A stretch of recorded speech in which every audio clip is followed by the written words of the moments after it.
as you walk those hallowed grounds. It's a range of emotions, a sense of gratitude.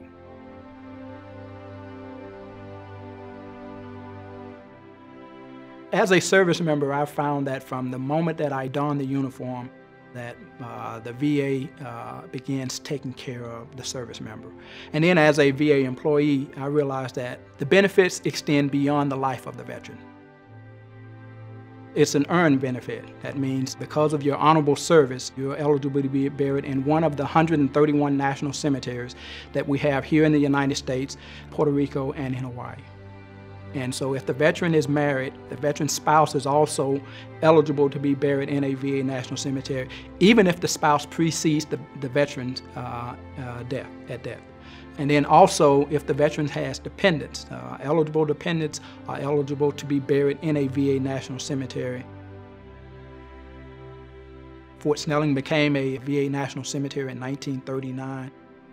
And since 1939, we've interred over 205,000 veterans and their eligible dependents.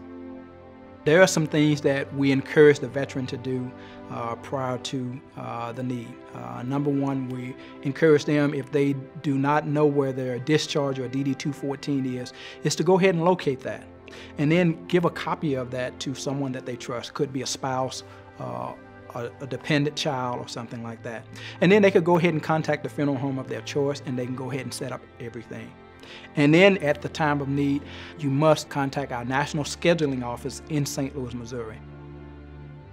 Military honors is requested by the family. It's a DoD, Department of Defense honor that is rendered to veterans. Fort Snelling National Cemetery has an all-volunteer memorial rifle squad. They have never ever missed a burial as a result of the weather.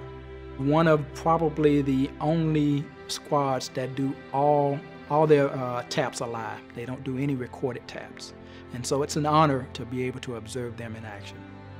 In 1946, when I come back from overseas, we were asked to represent the Marine Corps as a platoon. And I went to that funeral, and I was impressed. And I often thought that it'd be kind of nice to start something like that.